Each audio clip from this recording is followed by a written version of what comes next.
উজানি মাদ্রাসার মাহফিলে যে মানুষ হয়, চরমনায় যেই পরিমাণ মানুষ হয়, আরো বড় বড় সংস্থার মাহফিলে যেই পরিমাণ মানুষ হয়, আপনাদের এলাকার ছোট্ট একটা মসজিদে যেই পরিমাণ মানুষ হবে, ওই জায়গায় যেই বয়ান দেওয়া আমার মাকসাদ থাকবে, আপনাদের এই ছোট্ট জায়গায় 4-5 জনের সামনেও ওই বয়ানটাই দিতে হবে আমার, যেটা তাদের সামনে দিব যে মানুষ বেশি দেখলাম আর বললাম, এখানে নামকাম বেশি হবে, এখানে ফাটাফাটি বয়ানটা করব, আর এখানে 3 জন আছে, এখানে কোনো মতে একটা বুঝ দিয়ে দিই না, এটা হবে না। লা ইলাহা ইল্লাল্লাহ, লা ইলাহা ইল্লাল্লাহ। উজানির মানুষে আর জিকির শিখানো দরকার নাই। হ্যাঁ, উজানি মানি তো জিকির। হ্যাঁ, তো জিকির করা, জিকির কেমন? মাশাআল্লাহ, মাঝে মাঝে তো মজলিসে বসে জিকির করেন, একা রাস্তায় যখন হাঁটবেন তখনও জিকির করবেন। সুবহানাল্লাহ, আলহামদুলিল্লাহ, লা ইলাহা ইল্লাল্লাহ, আল্লাহু আকবার। আপনি জিকির চালু রাখেন। ক্বালা রাসূলুল্লাহ সাল্লাল্লাহু আলাইহি ওয়াসাল্লাম, ইয়াখরুজু মিনান নার মান ক্বালা লা ইলাহা ইল্লাল্লাহ ওয়া ফি কলবিহি ওয়াজনু শাইরাতিন মিন খায়র ويخرج من النار من قال لا إله إلا الله وفي قلبه وزن برة من خير ويخرج من النار من قال لا إله إلا الله وفي قلبه وزن ذرة من خير। রাসূলুল্লাহ সাল্লাল্লাহু আলাইহি সাল্লাম বলেন, জব পরিমাণ, গম পরিমাণ, অনু পরিমাণ, সরিষার দানা পরিমাণ ঈমান যদি কারো অন্তরে থাকে, এই ব্যক্তি যদি জাহান্নামে বিভিন্ন মেয়াদে শাস্তি ভোগও করে, বিভিন্ন অপরাধের কারণে যদি সে জাহান্নামে থাকেও, সরিষা পরিমাণ বিশুদ্ধ পিওর ঈমান অন্তরে থাকার কারণে একদিন জাহান্নাম থেকে বের হয়ে সর্বনিম্ন জান্নাতীয় যদি হয়, দুনিয়ার 10 দুনিয়ার সমপরিমাণ একটা, আর আরেকটা সাথে মিলাইতে হবে 11টা দুনিয়ার সমপরিমাণ জান্নাতের মালিক হয়ে যাবে। জান্নাতীরা জান্নাতে যাওয়ার পর কোনো আফসোস থাকবে না, একটা আফসোস থাকবে, আল্লাহ আমি যদি দুনিয়াতে ওই সময়টা যে অনর্থক নষ্ট করলাম, নষ্ট না কইরা যদি জিকিরে সময়টা কাটাইতাম, আজকে জান্নাতে আমার অবস্থানটা আরো ভালো থাকতো। আমার আগে পিসা হুজুর আলোচনা করছেন, উজানি মাদ্রাসার ওলামায়ে কেরাম যারা আছে, এই স্টেজে আলেমরা আছে, খুব মন দিয়ে শোনেন। আগে ওলামায়ে কেরাম মাঝে মাঝে দেখবেন মসজিদের ইমাম সাহেব উনি রুমে বসে বসে কিতাব দেখতেছে, পড়তেছে কিতাব, আর আপনি নফল ইবাদত করতেছেন। খুব মন দিয়ে বুঝেন, ইমাম সাহেবরে দেখলেন মাগরিব পড়ার পর সুন্নত পড়ছে, হয়তো 2-4 রাকাত নফল পড়ে উনি কিতাব পড়তেছে ঘরে বসে বসে বা ওনার রুমে বসে। উজানি মাদ্রাসায় গেলেন, যাওয়ার পর দেখলেন কিছু মানুষ মসজিদের মধ্যে নফল নামাজ পড়তেছে, আর উজানি মাদ্রাসার উস্তাদরা রুমে বসে বসে কিতাব মোতালা করতেছে, পড়তেছে, কিতাব পড়তেছে। রাসূলুল্লাহ সাল্লাল্লাহু আলাইহি ওয়াসাল্লাম, ফাদলুল ইলমি আহাব্বু ইলাইয়া মিন ফাদলিল ইবাদাহ, আবেদদের ইবাদতের চাইতে আলেমদের ইলম অন্বেষণ করার মর্যাদা আমি নবীর কাছে আরো বেশি দামি। আরাআইতা রাজুলান গাজা ফি সাবিলিল্লাহ ইয়ালতামিসুল আজরা ওয়াদ যিকরা ফামা লাহু ইয়া রাসূলুল্লাহ। হুজুর, ওই ব্যক্তির ব্যাপারে আপনার কাছে জানতে চাই, যেই ব্যক্তি আল্লাহর রাস্তায় জিহাদ করেছে, জিহাদের দ্বারা তার 2টা উদ্দেশ্য, 1 আল্লাহর কাছ থেকে সওয়াব কামাই করা, 2 মানুষের নাম কাম কামাই করা, মানুষ বলবে লোকটা বড় মুজাহিদ। ফামালাহু ইয়া রাসূলুল্লাহ, হুজুর এই ব্যক্তি কি কোনো বেনিফিট পাবে, কোনো সওয়াব পাবে? নবীজি বললেন, লা শাইআ লাহু, সে কিছুই পাবে না। আদাহা সালাসা মাররাত, প্রশ্নটা 3 বার করলেন। فقال رسول الله صلى الله عليه وسلم لا شيء له لا شيء له لا شيء لا, সে কিছুই পাবে না, সে কিছুই পাবে না, সে কিছুই পাবে না। কোন আলোচক আলোচনা করে, আলোচক বলল আপনি আলোচনা কেন করেন? তো আমি বললাম আল্লাহর কাছ থেকে প্রতিদান পাওয়ার আশায়। আর উজানির মানুষ যেন বলে এর চেয়ে বড় বক্তা আর দুনিয়াতে নাই। শেষ। 27 পারা 2 নম্বর পৃষ্ঠা, সূরা জারিয়াত 56 নম্বর আয়াত। এই আয়াতে কারিমা আপনাদের সামনে তেলাওয়াত করলাম। আয়াতে আল্লাহ তাআলা বলেন, ওয়ামা খালাকতুল জিন্না ওয়াল ইনসা ইল্লা লিয়াবুদুন, জিন ইনসানকে আমি সৃষ্টি করেছি ইবাদত করার জন্য। আয়াত থেকে জানতে পারলাম আমাকে আপনাকে আল্লাহ তাআলা সৃষ্টি করেছেন ইবাদত করার জন্য। কতদিন? সূরা হিজরের ৯৯ নম্বর আয়াতে আল্লাহ বলেন, ওয়া'বুদ রাব্বাকা হাত্তা ইয়াতিয়াকাল ইয়াকিন। মরণ আসা পর্যন্ত তুমি তোমার রবের ইবাদত করো। এক আয়াত থেকে জানলাম সৃষ্টি কেন করলেন, আরেক আয়াত থেকে জানলাম কতদিন পর্যন্ত ইবাদত করব। ইবাদত সম্পর্কে কিছু গুরুত্বপূর্ণ কথা আমরা মনোযোগ দিয়ে শুনব। 5টি অংশে আমরা শুনব। 1 নম্বর, ইবাদতের আবিধানিক পারিভাষিক অর্থ। 2,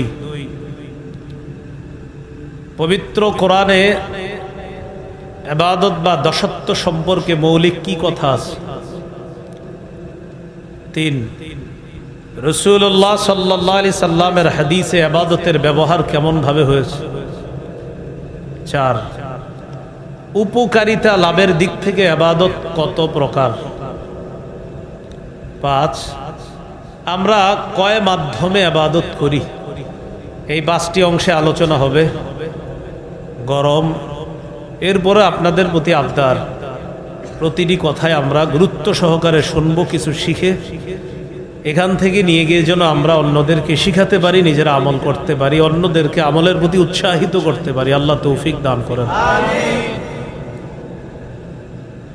ইবাদত সম্পর্কে 5টি কথা শোনার আগে একটি হাদিসে কুদসি আমরা শুনব। তিরমিজি শরীফের বর্ণনা। আল্লাহ তাআলা হাদিসে কুদসির মধ্যে বলেন, ইয়াবনা আদম, হে আদম সন্তান,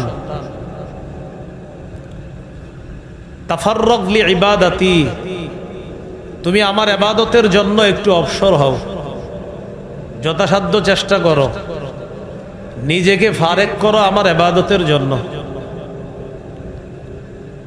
যদি তুমি আমার ইবাদতের জন্য যথাসাধ্য চেষ্টা করো, আমলা সদরাকা গিনা, আমি তোমার অন্তরটা ঐশ্বর্যে ধনাঢ্যতায় পরিপূর্ণ করে দিব। ওয়া আসুদ্দা ফাকরাক, আল্লাহ তাআলা বলেন আমি তোমার দারিদ্রতা দূর করে দিব। ওয়া ইল্লা তাফআল, তুমি যদি ইবাদতের জন্য সময় ফারেক না করো, ইবাদতের জন্য যদি যথাসাধ্য চেষ্টা না করো, মালাতু ইয়াদাইকা শুগলা, আমি তোমার 2 হাত ব্যস্ততায় পরিপূর্ণ করে দিব। শুধু ব্যস্ততা আর ব্যস্ততা, ব্যস্ততা কোনোদিনও শেষ হবে না তোমার। দেখবেন অনেক মানুষ আগে নামাজ পড়তো যে পরিমাণ, এখন তার আন্ডারে 100 জন শ্রমিক কাজ করে, এখন 5 ওয়াক্ত থেকে 3 ওয়াক্ত মসজিদে আসে। কেন? তিনি ব্যস্ত।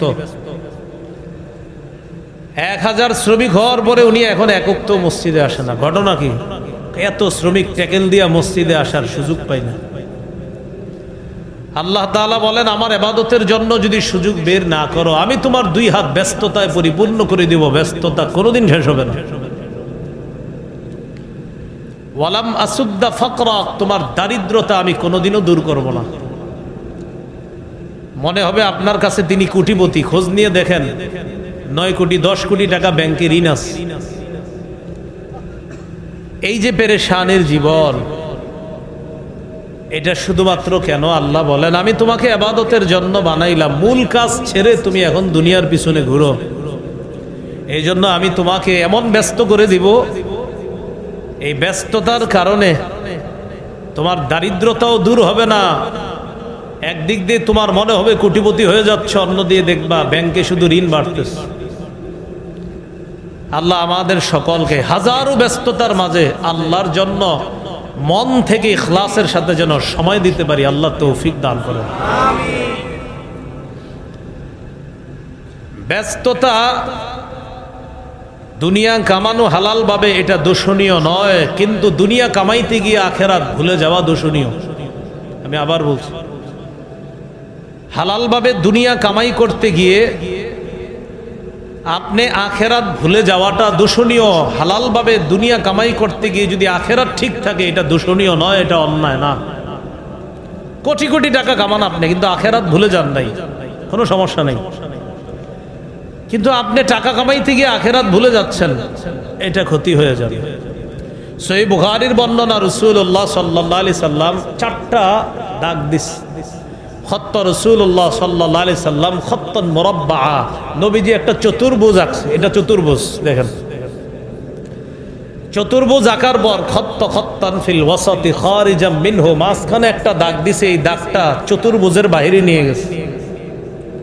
তাহলে একটা চতুর্ভুজ আঁকলেন, মাঝে একটা দাগ দিলেন, দাগটা চতুর্ভুজের বাইরে। অখত্ত খুতাতান সিগারান, মাঝখানে আবার কিছু দাগ আঁকছে, ওই মাঝখানের দাগটার সাথে ছোট্ট ছোট্ট অনেকগুলা দাগ এটার দিকে আঁকছে। রাসূলুল্লাহ সাল্লাল্লাহু আলাইহি সাল্লাম বললেন, হাদাল ইনসান, এটা হলো মানুষ। ওয়া হাদা আজালহু কদ মুহিতুন বিহি আও কদ আহাতা বিহি, চতুর্ভুজ চারদিকের দাগটা, এটা হলো তার আয়ু। যেই আয়ু তাকে ঢেকে রাখছে চারদিক থেকে, সে এতদিন বাঁচবে। এখন আপনারা একটু তাকায় দেখেন তো, এই আয়ুর মাঝখানে একটা দাগ আছে, এটাকে আয়ুর ভিতরে না বাহিরে? রাসূলুল্লাহ সাল্লাল্লাহু আলাইহি সাল্লাম বলেন, এই যে মাঝখানের দাগটা চতুর্ভুজের বাহিরে চলে গিয়েছে, এটা হলো মানুষের আশা। মানুষ চলে যায়, তার আশাগুলো থেকে যায়। দেখেন বয়সের ভিতরে মানুষ আছে, আশা তার বয়সের বাহিরে। নবী বলেন মানুষ চলে যায়, আশাগুলো থেকে যায়, এই অবস্থায় তার দুনিয়া থেকে বিদায় হয়ে যায়। এইভাবে রাসূল সাল্লাল্লাহু আলাইহি সাল্লাম চতুর্ভুজ আঁকলেন, বুঝিয়ে দিলেন মানুষ চলে যাবে, আশা থেকে যাবে। সহিহ বুখারীর একটা অধ্যায় আছে কিতাবুর রিকাক। এই অধ্যায় ইমাম বুখারী রাহমাতুল্লাহ আলাইহি একটা হাদিস আনছেন। রাসূলুল্লাহ সাল্লাল্লাহু আলাইহি সাল্লাম বাহরাইনের সাথে একটা চুক্তি করলেন। বাহরাইন, বর্তমান বাহরাইনে আমাদের দেশের অনেক মানুষ থাকে। বাহরাইনের গভর্নর বানায়া দিলেন নবীর সাহাবী আলা ইবনুল হাজরামি রাদিয়াল্লাহু তাআলা। নামটি যদি পারেন মনে রাখবেন, পুরাটা মনে না থাকলে শুধু একটু আলা। কি নাম? আলা। নিয়ম হলো বাহরাইনে মুসলমানদের অধীনে যারা থাকবে তারা ট্যাক্স দিতে হবে, কর দিতে হবে। যেটা বর্তমানে আমাদের দেশেও কিন্তু ট্যাক্স দেওয়া লাগে, কর দেওয়া লাগে। যারা গাড়ি ইত্যাদি আছে যাদের, এগুলো তারা ভালো বোঝে, দোকানপাট ইত্যাদি ট্যাক্স কর দেওয়া লাগে। আলা ইবনে হাজরামি নবীর পক্ষের প্রতিনিধি হয়ে বাহরাইনের বিভিন্ন কাজ আঞ্জাম দিতেছে। ওই এলাকার জনগণ থেকে বাৎসরিক ট্যাক্স বা কর উঠাবে, উঠায়া ওটা আবার আল্লাহ রসুলের প্রতিনিধি আইসা ওই আলার কাছ থেকে সেটা নিয়ে আবার মদিনায় চলে যাবে। এটা হলো নিয়ম। রাসূলুল্লাহ সাল্লাল্লাহু আলাইহি সাল্লাম তার সাহাবী আবু উবায়দা ইবনুল জাররাহ রাদিয়াল্লাহু তাআলা আনহুকে পাঠাইলেন বাহরাইনে। বাহরাইন থেকে তিনি যেন ওই কর আর ট্যাক্স নিয়ে মদিনায় আসে। খুব মন দিয়ে শোনেন, বুঝাইতেছি। হালাল ভাবে দুনিয়া কামাই করা দোষণীয় নয়, তবে আখেরাত যদি ভুলে যায় এটা দোষণীয়। ফাজাআ বিমালিন, আবু উবায়দা ইবনুল জাররাহ মাল সম্পদ নিয়ে বাহরাইন থেকে মদিনায় আসলেন। ওয়াফাতহু সালাতাস সুবহি মা রাসূলিল্লাহ সাল্লাল্লাহু আলাইহি সাল্লাম, ফজরের নামাজের সময় নবীজির সাথে নামাজে শরীক হলেন। কোন সাহাবী? আবু উবায়দা ইবনুল জাররাহ, যিনি বাহরাইন থেকে মাল সম্পদ নিয়ে মদিনায় আসলেন। ফাসামিআতিল আনসার বিকুদুমি আবি উবায়দা, আনসারীগণ আবু উবায়দা ইবনুল জাররাহ যে মদিনায় সম্পদ নিয়ে আসছে এটা তারা টের পেয়ে গেছে। তারাও ফজরের নামাজে নবীর সাথে অংশগ্রহণ করলেন। নবী সালাম ফিরাইলেন। তাআররাদু লাহু, সব সাহাবীরা নবীর কাছে কাছে গিয়ে বসছে, নবীর একদম মুখোমুখি হয়ে বসছে। নবীজি তাদের দিকে তাকায়া তাবাসসামা, একটা মুস্কি হাসি দিলেন। সুবহানাল্লাহ।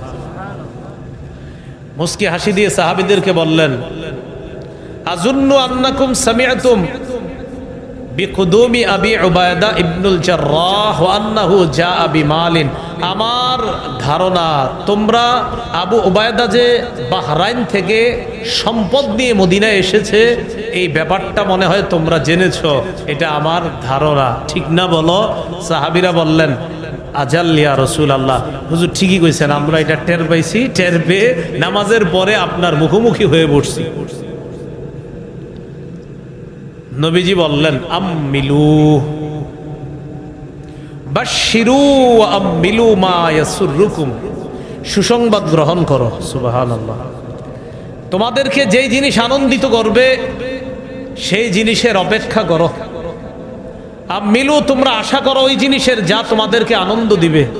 কয়টা কথা বললেন দেখেন, বাশশিরু, সুসংবাদ গ্রহণ করো, আম্মিলু, আশা করো, মা ইয়াসুররুকুম, ওই জিনিসের যা তোমাদেরকে আনন্দ দিবে। এর মানে সম্পদ, এটা তোমাদেরকে আনন্দ দিবে, এটার আশা করো। হাদিস থেকে বোঝা যায় হালালভাবে সম্পদ অর্জন করা, কামাই করা দোষণীয় নয়। না হয় নবী কেন সুসংবাদ দিলেন?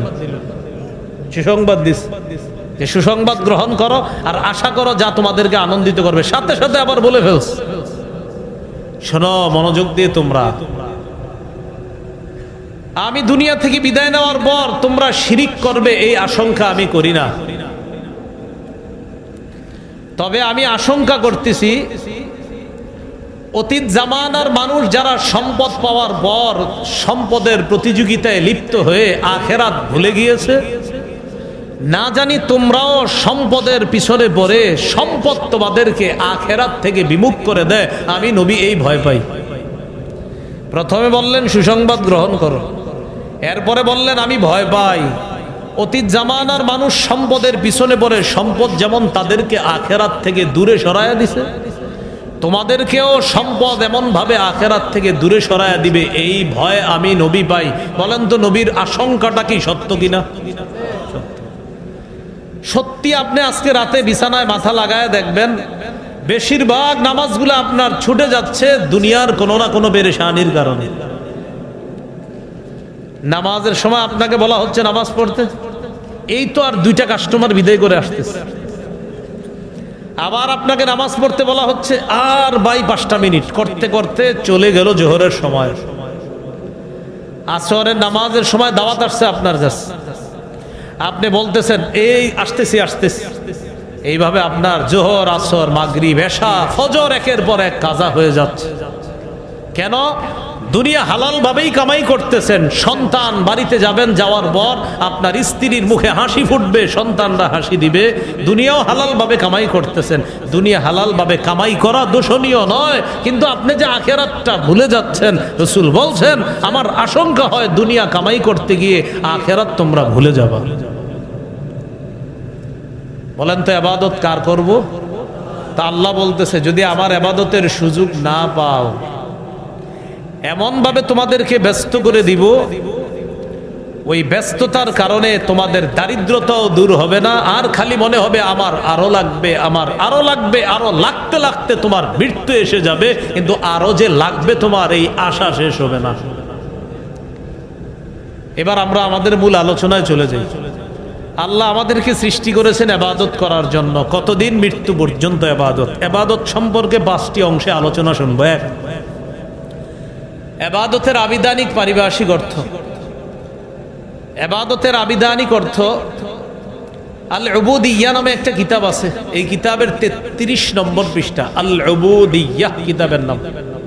উবুদিয়্যাহ শব্দের অর্থই হলো দাসত্ব। এই কিতাবের 33 নম্বর পৃষ্ঠা শাইখুল ইসলাম ইবনে তাইমিয়া রাহিমাহুল্লাহ বলেন আল ইবাদাহ আসলু মানাহু আয-যুল। ইবাদতের আসল অর্থ হলো বিনয়ী হওয়া, নত হওয়া। এটা কিতাব আছে নাম আল ইবাদা ফিল ইসলাম, এই কিতাবের 28 নম্বর পৃষ্ঠায় আছে। ইবাদত বলা হয় কুল্লু খুদুইন লাইসা ফাওকাহু খুদুউন ফাহুয়া ইবাদাহ। প্রত্যেক ওই বিনয় যেই বিনয়ের পর আর বিনয়ী হওয়া যায় না, এটাকেই বলে ইবাদত। ভাই আপনি আল্লাহর সামনে কত বিনয় হয়েছেন? এত চূড়ান্ত পর্যায়ের বিনয়ী হয়েছি যে এর চেয়ে আর হয়তো বিনয়ী হওয়া সম্ভব না, এটাকে ইবাদত বলা হয়। চূড়ান্ত পর্যায়ের নত হওয়া, বিনয় হওয়া, যেই বিনয়ের চেয়ে আর বিনয় হওয়া যায় না, এটা একমাত্র আল্লাহর সামনে হতে হবে। এটাকে বলা হয় ইবাদত। আল ইবাদা ফিল ইসলাম কিতাবের 30 নম্বর পৃষ্ঠায় আছে, আল ইবাদাতু হিয়া তাআহ মা'a গায়াতিল খুজু, চূড়ান্ত বিনয়ের সাথে আল্লাহর আনুগত্য করার নামই ইবাদত। এশার নামাজ আজকে যারা পড়েছেন, চিন্তা করে দেখতে হবে আপনি কি চূড়ান্ত বিনয়ের সাথে আল্লাহর কাছে দাঁড়িয়েছেন কিনা। আগামী দিন যারা ফজর নামাজ পড়বেন, ভবিষ্যতে যে ইবাদতগুলো করবেন, চূড়ান্ত বিনয়ের সাথে যদি আল্লাহর আনুগত্য করেন, আবিধানিক অর্থে এটাকেই বলা হয় ইবাদত। ইবাদতের আবিধানিক 3টা অর্থ বলছি, শুধু একটা মনে রাখেন। একটু বলেন আমার সাথে, বলেন চূড়ান্ত বিনয়ের সাথে আল্লাহর আনুগত্য করা, বাস এটা মনে রাখলে চলবে। ইবাদতের চূড়ান্ত বিনয়ের সাথে আল্লাহর আনুগত্য করা, এই আবিধানিক অর্থটা মনে রাখলে হবে। পারিভাষিক অর্থে ইবাদত কাকে বলে? আল উবুদিয়্যাহ কিতাবের নাম, এই কিতাবের 23 নম্বর পৃষ্ঠায় আছে, আল ইবাদাতু হিয়া ইসমুন জামিউন লিকুল্লি মা ইউহিব্বুহু আল্লাহু ওয়া ইয়ারদাহু মিনাল আকওয়াল ওয়াল আ'মালিল বাতিনা ওয়াজ যাহিরা। আমার সাথে একটু বলেন, বলেন বাহ্যিকভাবে, গোপনীয়ভাবে, কর্ম করা, কথা বলা। এবার আর একটু সুন্দরভাবে বলবো, বলেন প্রকাশ্যে, গোপনে, ভালো কর্ম, কথা বলা। এর মানে প্রকাশ্যে ভালো কর্ম করা, প্রকাশ্যে ভালো কথা বলা, গোপনে ভালো কর্ম করা, গোপনে ভালো কথা বলা। বলেন যা আল্লাহ পছন্দ করেন তাহাকেই ইবাদত বলে। তাহলে প্রকাশ্যে ভালো কথা বললেন যদি আল্লাহ পছন্দ করে, প্রকাশ্যে ভালো কর্ম করলেন এটা যদি আল্লাহ পছন্দ করে, গোপনে ভালো কর্ম করলেন এটা যদি আল্লাহ পছন্দ করে, গোপনে ভালো কথা বললেন এটা যদি আল্লাহ পছন্দ করে, এটার নাম ইবাদত। আজকে থেকে চিন্তা করবেন, আমি প্রকাশ্যে যত কথা বললাম, আমি প্রকাশ্যে যত কর্ম করলাম, আমি গোপনে যত কথা বললাম, আমি গোপনে যত কর্ম করলাম, আমার রব এটা পছন্দ করে কিনা এই চিন্তা করবেন। প্রতিটা পদক্ষেপের আপনি যখন চিন্তা করবেন, আমি কথা বলবো রব পছন্দ করতে হবে, আমি গোপনে কথা বলবো রব পছন্দ করতে হবে, আমি প্রকাশ্যে কাজ করব রব পছন্দ করতে হবে, আমি গোপনে কাজ করব রব পছন্দ করতে হবে, বাস এটার নাম ইবাদত। কি শিখলাম? প্রকাশ্যে ভালো কাজ, প্রকাশ্যে ভালো কথা, গোপনে ভালো কাজ, গোপনে ভালো কথা, যদি এটা আল্লাহ পছন্দ করে এটার নাম ইবাদত। তাহলে 2টা জিনিস শিখছি, আবিধানিক অর্থে চূড়ান্ত বিনয়ের সাথে আল্লাহর আনুগত্য করা ইবাদত, পারিভাষিক অর্থে শিখলাম ভালো কাজ গোপনে হোক প্রকাশ্যে হোক, ভালো কথা গোপনে হোক প্রকাশ্যে হোক, যদি আল্লাহ পছন্দ করে এটা ইবাদত। এগুলো আজকের আলোচনার 1 নাম্বার কথা। আবিধানিক ভাই, এই আঙ্কেল পানি খাওয়ানো লাগবে না, এখন থাক, এখন মাসালা হলো কিছু না খাওয়ানো, কষ্ট নিয়েন না। 5টি অংশের আলোচনা, দ্বিতীয় অংশ। আপনি যাদেরকে পানি পান করাইছেন ওনারা ইবাদত সম্পর্কে আলোচনাটা বলতে পারবে না। যা বললাম এত ভালো, কষ্ট নেই না, ভালো কাজ, আপনি পানি পান করানো ভালো কাজ, কিন্তু এখন মাসালা হলো বয়ান শোনা। আজকের আলোচনার দ্বিতীয় আলোচনা, কোরআনে ইবাদতের ব্যাপারে কি আসছে। কোরআনে মৌলিকভাবে দাসত্ব 2 প্রকার, একটা হলো আল উবুদিয়্যাতুল আম্মা, সাধারণ দাসত্ব, আরেকটা আল উবুদিয়্যাতুল খাসা, বিশেষ দাসত্ব। সাধারণ দাসত্বের মধ্যে আসমান জমিনের সবাই অন্তর্ভুক্ত, কিয়ামতের ময়দানে সবাই দাস হয়ে আল্লাহর কাছে উপস্থিত হবে। সূরা মারিয়ামের 93 নম্বর আয়াতে আল্লাহ বলেন, ইন কুল্লু মান ফিস সামাওয়াতি ওয়াল আরদি ইল্লা আতির রহমানি আবদা। আসমান জমিনের যা কিছু আছে সবাই রহমানের কাছে দাস হয়ে উপস্থিত হবে। এখানে কিন্তু সবাই অন্তর্ভুক্ত, হাঁস মোরগ গরু ছাগল যা আছে সবাই রহমানের দাস, সবাই গোলাম তার, মানে দাসত্ব, সবাই রহমানের দাসত্ব স্বীকার করতেই হবে। 2 নাম্বার বিশেষ দাসত্ব। বিশেষ দাসত্ব আল্লাহর শুধু বিশেষ বান্দারাই করে, সুবহানাল্লাহ। সেটা কারা? সেটা ইমানদাররা।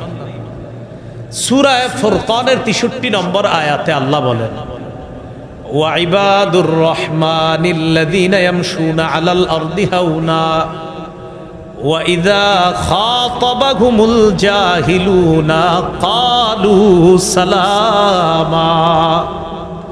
রহমানের বান্দা তারা, আল্লাযীনা ইয়ামশুনা আলাল আরদি হাওনা, যারা জমিনে বিনয়ের সাথে চলে।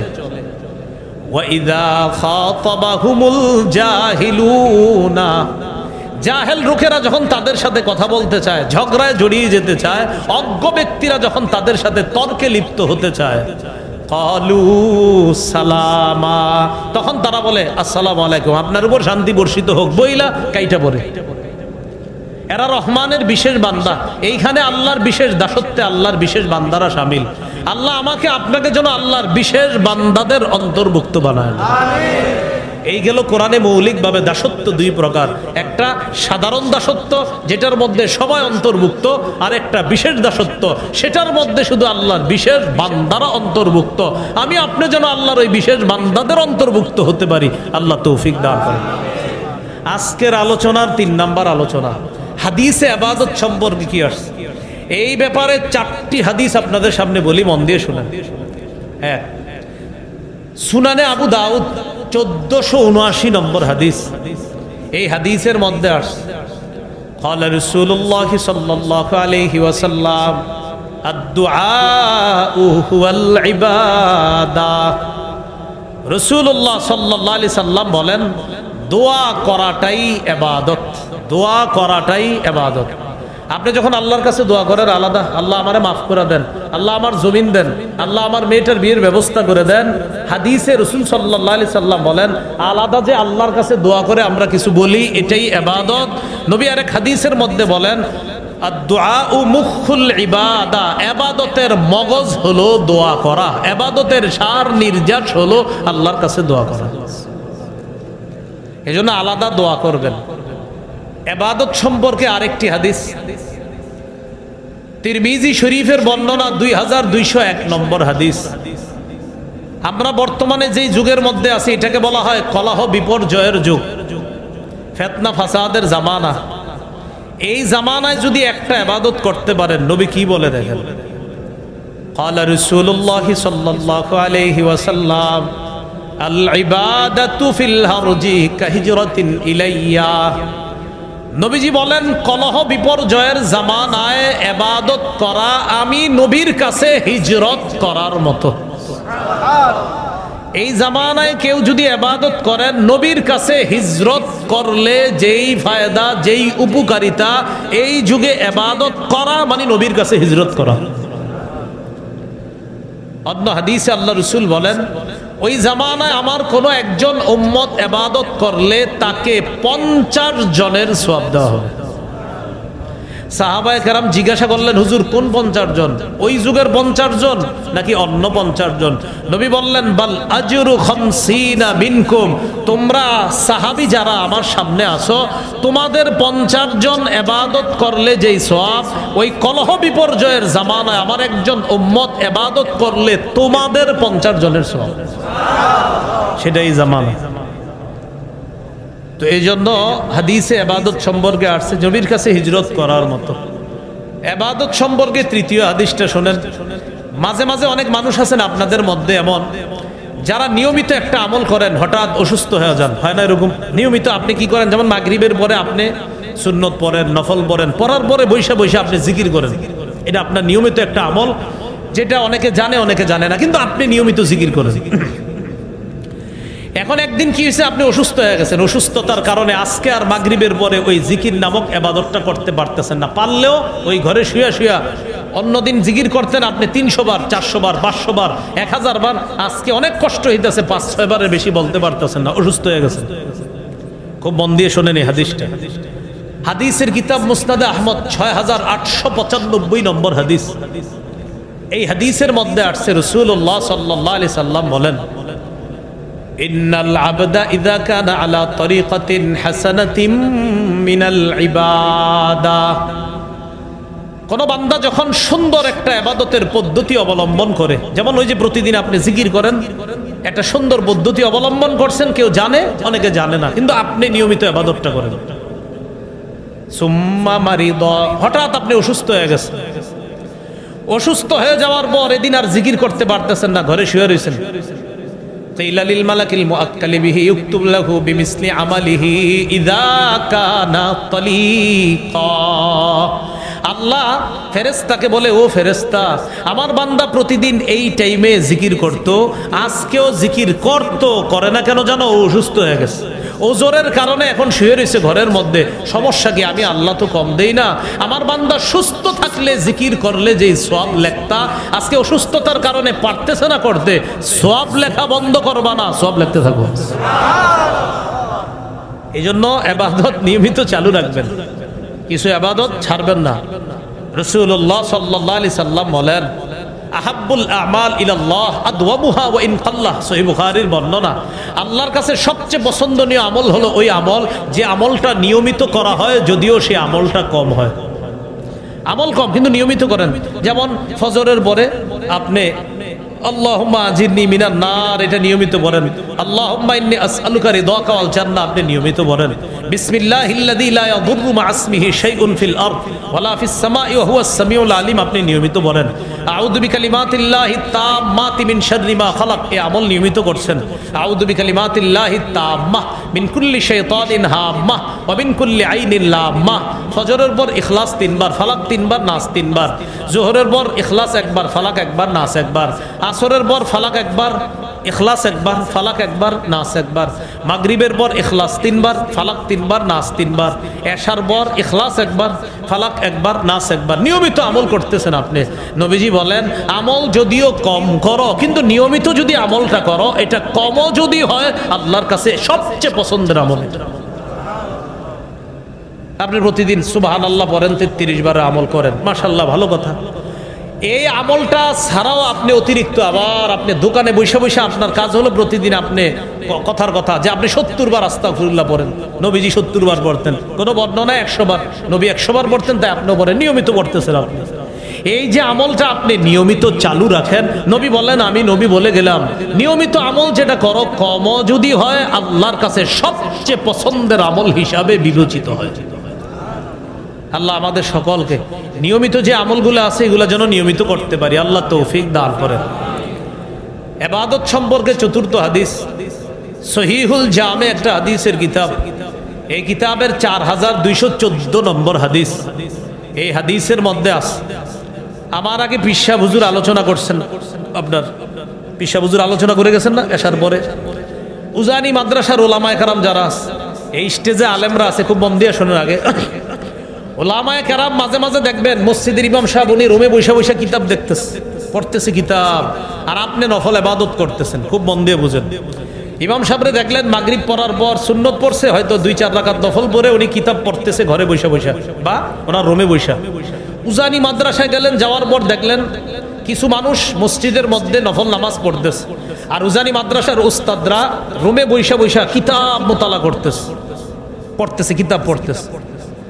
রাসূলুল্লাহ সাল্লাল্লাহু আলাইহি ওয়াসাল্লাম, ফাদলুল ইলমি আহাব্বু ইলাইয়া মিন ফাদলিল ইবাদাহ, আবেদদের ইবাদতের চাইতে আলেমদের ইলম অন্বেষণ করার মর্যাদা আমি নবীর কাছে আরো বেশি দামি, নবীর কাছে বেশি দামি। আবেদ যারা ইবাদত করে এটাও দামি। নবীজি বলেন, আবেদ যে ইবাদত করে এটারও মর্যাদা আছে, আলেম যে ইলম অন্বেষণ করে এটারও মর্যাদা। নবী বলেন, আবেদের নফল ইবাদতের মর্যাদা আছে, তো আবেদের নফল ইবাদতের মর্যাদার চাইতে আলেমের ইলম অন্বেষণ করার মর্যাদা আমি নবীর কাছে আরো বেশি। এটা কেন? আবেদের ইবাদত সঠিক না ভুল এটা আলেম ওই হাজার হাজার পৃষ্ঠা পড়াশোনা করার পর ফতোয়া দিবে। এই জন্য তার আমল শুদ্ধ না অশুদ্ধ এটা আলেম সাহেব বলবে। এই জন্য আলেমের ইলমের অন্বেষণ করার অনেক দাম, অনেক ফায়দা। আল্লাহ আমাদেরকে কথাগুলা বুঝার তৌফিক দান করেন।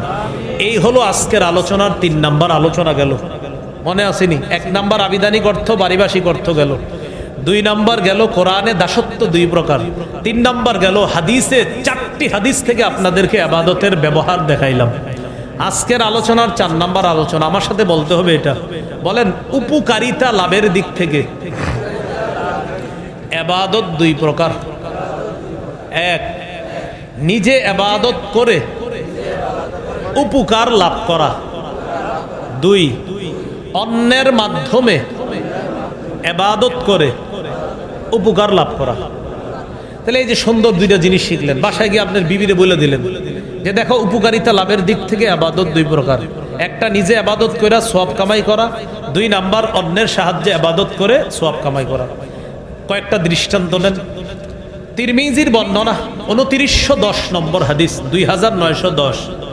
এই হাদিসের মধ্যে আসছে قال رسول الله صلى الله عليه وسلم من قرأ حرفا من كتاب الله فله به حسنة والحسنة بعشر أمثالها لا أقول ألف لام ميم حرف ولكن ألف حرف ولام حرف وميم حرف। রাসূলুল্লাহ সাল্লাল্লাহু আলাইহি সাল্লাম বলেন, কেউ যদি কোরআনের একটি অক্ষর পড়ে, কয়টি? একটি অক্ষর পড়ে, তার আমলনামায় সাথে সাথে 10টি নেকি লিপিবদ্ধ হয়ে যাবে। নবী বলেন, আমি বলছি না আলিফ লাম মিম পুরাটা একটা অক্ষর, বরং আলিফ একটা অক্ষর, লাম একটা অক্ষর, মিম একটা অক্ষর। আলিফ লাম মিম কেউ পড়বে, তার আমলনামায় 30টা নেকি লিপিবদ্ধ হবে। কিছুক্ষণ সওয়াব কামাই করি, চলেন বলেন আলহামদু। আবার আলহামদু, হামজা লাম জবর আল, হামিম জবর হাম, দাল পেশ দু, আলহামদু। আমরা সবাই 250 নেকি পাইছি, প্রত্যেকে কয়শো নেকি পাইছি? 250। আবার বলেন তো আলহামদু 300, আলহামদু 350, আলহামদু 400, আলহামদু 450, আলহামদু মোট 500। কত হয়েছে? প্রত্যেকের আমল নামায় আল্লাহ 500 নেকি দিয়ে দিচ্ছে। কিভাবে? হামজা লাম হা মিম দাল 5 অক্ষর। কয় অক্ষর? 5 অক্ষর। প্রতি অক্ষরে 10 হইলে 5 অক্ষরে কত? 50। আমরা মোট 10 বার পড়ছি, 10 50-এ কত হয়? 500। তাহলে তো এই জন্য মসজিদের মক্তবে সকালবেলা ইমাম সাহেব যে বাচ্চারে পড়ায়, হামজা লাম জবর আল, হামিম জবর হাম, দাল পেশ দু, আলহামদু, এটা বলে এই তুই যা, এই তুই আয়, এদিকে আয়। বা জবর বা, শিন জবর শা, বাসা, র জবর র, বাসা র, তুই যা, তুই আয়। এবার একটু ভাবেন তো, ওই সকালের মসজিদের ইমাম সাহেবের কি পরিমাণ সওয়াব হচ্ছে, আর ওই বাচ্চার আমল নামায় কি পরিমাণ সওয়াব। আমরা গুরুত্ব দিই না, সকালে হুজুরে পড়ায়, এরকম মানে গুরুত্ব নেই। এটা আজকে থেকে গুরুত্ব দিবেন যে এক একটা আলেম নুরানির যখন পড়ায়, তিনি হামজা লাম জবর আল প্রতিটা অক্ষর তিনি বারবার পড়াইতেছে, আর অক্ষরের বিনিময়ে 10 করে তার আমল নামায় লিপিবদ্ধ হচ্ছে। এই জন্য ওলামায়ে কেরামের সবচেয়ে বড় একটা গুণাগুণ কি জানেন? তারা তাদের মক্তবার হেফজখানার উস্তাদ যারা, তাদেরকে সহজে বলে না। কোনো উস্তাদদেরকে আমরা বলি না, কিন্তু আমরা যাদের কাছে কায়দা আমপারা পড়ছি, কোরআন পড়ছি, তাদেরকে সহজে বলি না। এবং মৃত্যুবরণ যখন আমাদের এই উস্তাদরা করে, কষ্ট বেশি পাই। ওই কায়দার উস্তাদ বললে বেশি কষ্ট লাগে। আপনারাও ট্রাই করবেন, বিদেশে চলে গেছে দেখবেন অনেকে, সৌদি আরব দেশে থাকে, ওই কায়দা যার কাছে পড়ছে ওনারা এখনো ভুলে না। আমি হুজুরের কাছে কায়দা পড়ছি, আমগো বক্তব্যে পড়ছি। তো এই হুজুরের কেন এত মহব্বত? মহব্বতের কারণটা বুঝতেছেন না, কারণ তিনি আপনার ফাউন্ডেশনটা তৈরি করে দিচ্ছেন। আল্লাহ আমাদেরকে বুঝার তৌফিক দান করেন। এখন আসেন, এই যে আলহামদু বললাম, এই যে আমরা প্রত্যেকে যখন কোরআন পড়ব, নিজে নিজে আমরা এই সওয়াবটা অর্জন করব। এটা বলছিলাম উপকারিতা লাভের দিক থেকে ইবাদত 2 প্রকার। আমরা কোরআন পড়লাম, তেলাওয়াত করলাম, নিজে নিজে ইবাদত করলাম, সওয়াব পেয়ে গেলাম। অন্যের সাহায্যে সওয়াব, এটার একটা দলিল নেন। সহিহ বুখারীর বর্ণনা 5353 নম্বর হাদিস। 5353 কত হয়? 5353। 5353 কত হয়? 5000। এইভাবে মাঝে মাঝে বলি যেন মুখস্থ থাকে আপনাদের। 5353 কি সুন্দর, 2 পাশে 2 5, আবার 2 পাশে 2 3, 5353, 5353। এই হাদিসের মধ্যে আসছে, قال رسول الله صلى الله عليه وسلم الساعي على الأرملة والمسكين كالمجاهد في سبيل الله।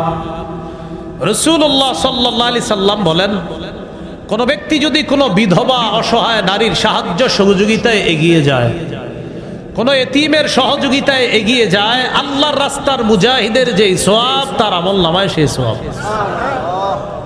আবিল কাইমিল লাইলাস সাইমিন নাহার, সারা রাত তাহাজ্জুদ পড়লে যেই সওয়াব তার আমল নামায় সেই সওয়াব। সারা দিন নফল নামাজ পড়লে যেই, নফল রোজা রাখলে যেই সওয়াব তার আমল নামায় সেই সওয়াব। কেউ যদি বিধবা অসহায়দের সাহায্য সহযোগিতায় এগিয়ে যায়, এতিমদের সাহায্য সহযোগিতা করে, তাহলে আল্লাহর রাস্তার মুজাহিদের মতো তার সওয়াব। এইটা হলো অন্যের সাহায্যে ইবাদত করার লাভ। তাহলে বিধবাকে সাহায্য করা, এটা অন্যের সাহায্যে সওয়াবটা কামাই করলেন।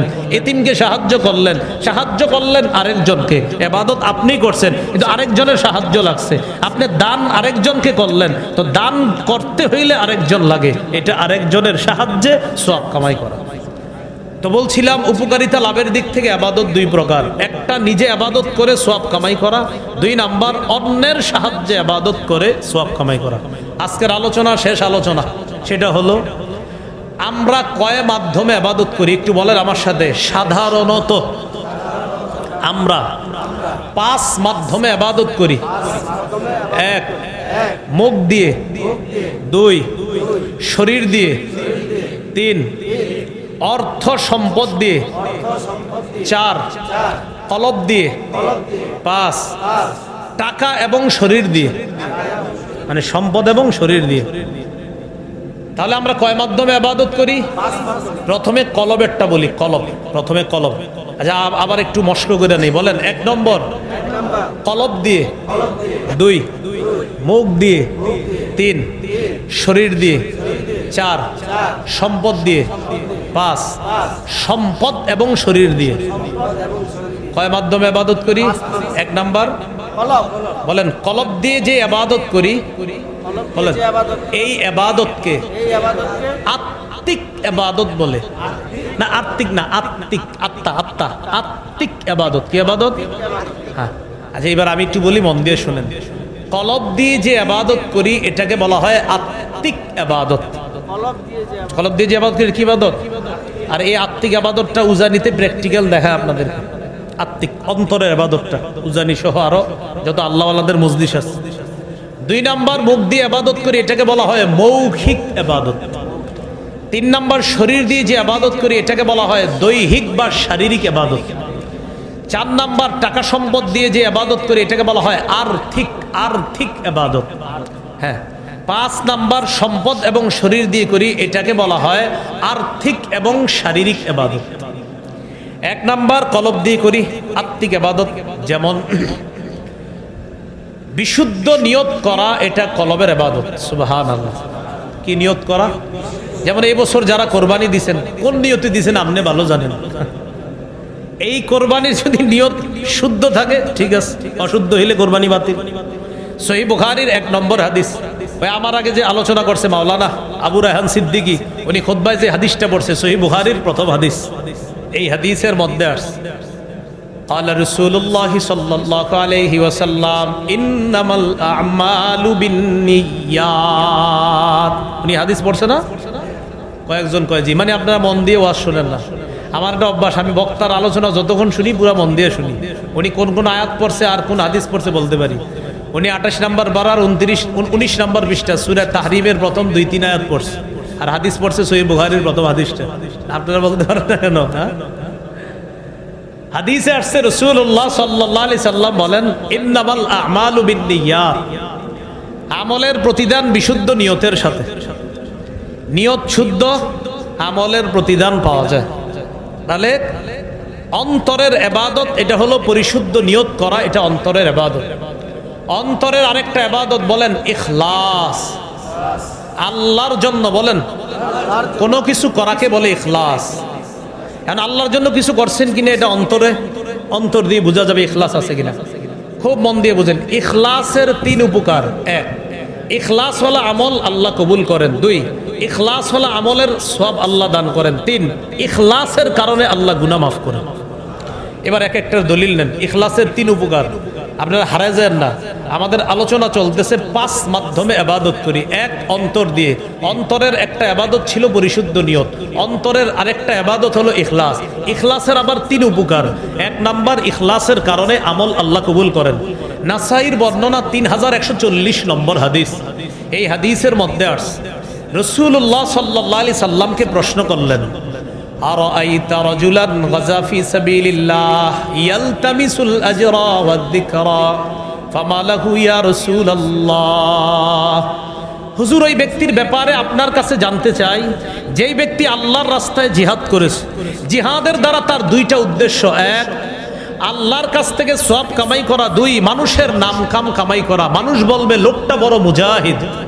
ফামালাহু ইয়া রাসূলুল্লাহ, হুজুর এই ব্যক্তি কি কোনো বেনিফিট পাবে, কোনো সওয়াব পাবে? নবীজি বললেন, লা শাইআ লাহু, সে কিছুই পাবে না। আদাহা সালাসা মাররাত, প্রশ্নটা তিনবার করলেন। فقال رسول الله صلى الله عليه وسلم لا شيء له لا شيء له لا شيء له, সে কিছুই পাবে না, সে কিছুই পাবে না, সে কিছুই পাবে না। কোন আলোচক আলোচনা করে, আলোচক বলল আপনি আলোচনা কেন করেন? তো আমি বললাম আল্লাহর কাছ থেকে প্রতিদান পাওয়ার আশায় আর উজানির মানুষ যেন বলে এর চেয়ে বড় বক্তা আর দুনিয়াতে নাই, শেষ। একটা হলো সওয়াব কামাই, মানে বলতেছে আমি খুব বুঝাই, আমি বুজুর্গ যে হ্যাঁ আমি সওয়াব কামাইয়ের জন্য বয়ান করি, আর হলো মানুষ একটু চিনবো জানবো টানবো আমারে যশ খ্যাতি, এবং প্রায় ম্যাক্সিমামের এই কথা থাকে, সন্তানকে কি মানাবেন? বক্তা বানান। কি বানাবে? কেন? যশ খ্যাতি হবে, সবাই চিনবে। হ্যাঁ, যশ খ্যাতি হবে, সবাই চিনবে। হাদিস শুনেন, নাসাই 3140 নম্বর হাদিস। রাসূলুল্লাহ সাল্লাল্লাহু আলাইহি সাল্লাম বলেন, লা শাইআ লাহু লা শাইআ লাহু লা শাইআ লাহু, সে কিছুই পাবে না, সে কিছুই পাবে না, সে কিছুই পাবে না। শেষে নবী বলেন, ইন্নাল্লাহা লা ইয়াকবালু মিনাল আমালি ইল্লা মা কানা লাহু খালিসা ওয়াবতুগিয়া বিহি ওয়াজহুহু। আল্লাহ ততক্ষণ বান্দার আমল কবুল করেন না যতক্ষণে আমল আল্লাহর জন্য ইখলাসের সাথে না হবে আর আল্লাহকে সন্তুষ্টি করার জন্য না হবে, ততক্ষণ আল্লাহ বান্দার আমল কবুল করবেন না।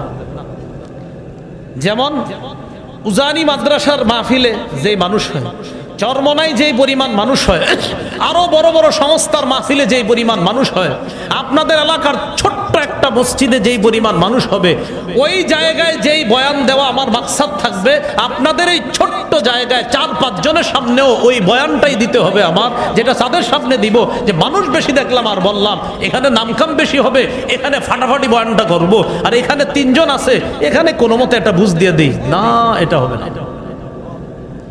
সে 3 জনকেও সেই কথা বলতে হবে, 3 লক্ষকে যেই কথা বলবে। কারণ 3 জন, ওই 3 জন আপনার বয়ানে যদি হেদায়েত পেয়ে যায়, বাস তা আপনার তো মুক্তির জন্য যথেষ্ট। আল্লাহ আমাদেরকে বুঝার তৌফিক দান করেন। ইখলাসের 1 নাম্বার উপকার, সেটা কি আল্লাহ আমল কবুল করবেন না যদি ইখলাস না থাকে, ইখলাস থাকলে আল্লাহ আমল কবুল করবেন। 2 নাম্বার উপকার, সওয়াব দিবে। সহিহ বুখারীর 56 নম্বর হাদিস, সাদ ইবনে আবি ওয়াক্কাস রাদিয়াল্লাহু তাআলা আনহুকে আল্লাহ রাসূল বলেন, ইন্নাকা লান তুনফিকা নাফাকাতান তাবতাগী বিহা ওয়াজহাল্লাহ ইল্লা উজিরতা আলাইহা। সাদ ইবনে আবি ওয়াক্কাসকে আল্লাহ রাসূল বলেন, তুমি যতক্ষণ আল্লাহকে খুশি করার জন্য দান করবা, এই দানের বিনিময়ে তোমাকে সওয়াব দিতেই থাকবেন, আল্লাহ সওয়াব দিতেই থাকবেন। এমন কি হাত্তা মা তাজআলু ফি ফামি ইমরাআতিক, এই অনুবাদটা সবাই করি, বলেন এমন কি তুমি তোমার বিবির মুখে ইখলাসের সাথে যে খাবার উঠিয়ে দিবা, এটার কারণেও তোমাকে সওয়াব দেওয়া হবে। কয়দিন খাওয়াইছেন? আল্লাহ আমাদেরকে বুঝার তৌফিক দান করেন। স্বামী স্ত্রী আপনাদের মাঝেই তো এগুলো হবে। অথচ অনেকে আছেন 30 বছর যাবত তো এই আমল করেন নাই, সম্ভবত। এ হলো ইখলাসের দ্বিতীয় উপকার। ইখলাসের 3 নাম্বার উপকার, ইখলাসের কারণে গুনাহ মাফ হয়। এবার একটা হাদিস শোনায়, যে হাদিসটি আপনারা ছোটবেলা থেকে অনেক শুনছেন, কিন্তু আপনারা অনেকে জানেন না এটা যে হাদিস। সহিহ বুখারীর বর্ণনা 3467 নম্বর হাদিস, সহিহ মুসলিমও আছে। এই হাদিসের মধ্যে আসছে, ওই যে এক মহিলা কুকুরকে পানি পান করাইছে, পানি পান করানোর কারণে আল্লাহ মাফ করে দিয়েছে, ঠিক না? এটা আসলে বুখারীর হাদিস, মুসলিমও আছে। নবীজি বলেন বাইনামা কালবুন ইউতিফু বিরাকিয়া, একটা কুকুর কূপের পাশে জিহ্বা বের করে এইভাবে ঘুরতেছে, কাদা ইয়াকতুলুহুল আতশ, পিপাসার কারণে সে মারা যাওয়ার উপক্রম, জিহ্বাটা বের করে রাখছে। ফারাআতহু বাগিয়ুম মিন বাগায়া বনি ইসরাঈল, বনি ইসরাইলের এক ব্যভিচারিণী নারী দূর থেকে কুকুরটা দেখছে। ফানাজাআত মুকাআহা ফাসাকাতহু, মৌজা খুলছে নিজের মৌজাটা, এক ব্যভিচারিণী নারী যিনি টাকার বিনিময়ে তার সতীত্ব বিক্রি করে বেড়াতো। এই মহিলা তার মৌজা খুলে মৌজার মধ্যে পানিতে ভিজায় ওই মৌজা আনছে, আনার পর কুকুরকে পানি পান করাইছে। নবী বলেন গুফিরা লাহা বিহি, শুধু এই আমলটার মধ্যে ইখলাস থাকার কারণে তার এই ভয়ঙ্কর অপরাধগুলো আল্লাহ মাফ করে দিয়েছে। ইখলাস কিসের ইবাদত? অন্তরের। হ্যাঁ, কয় মাধ্যমে ইবাদত করি? 5। 1 নাম্বার অন্তর দিয়ে। বিশুদ্ধ নিয়ত কিসের ইবাদত? অন্তরের। ইখলাস কিসের ইবাদত? অন্তরের। তো আমার সাথে বলেন লা ইলাহা ইল্লাল্লাহ, পড়েন।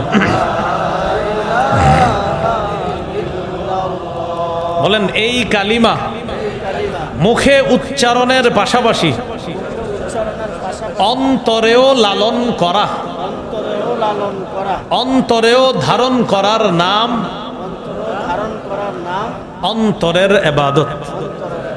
লা ইলাহা ইল্লাল্লাহ মুখ দিয়ে বলতেছেন, ঠিক আছে, আল্লাহ ছাড়া কোনো ইলাহ নাই, এটা অন্তরেও ধারণ করতে হবে যে আসলে আল্লাহ ছাড়া কোনো ইলাহ নাই, তখন এটা অন্তরের ইবাদত। এটা দলিল নেন, সহিহ বুখারীর 44 নম্বর হাদিস।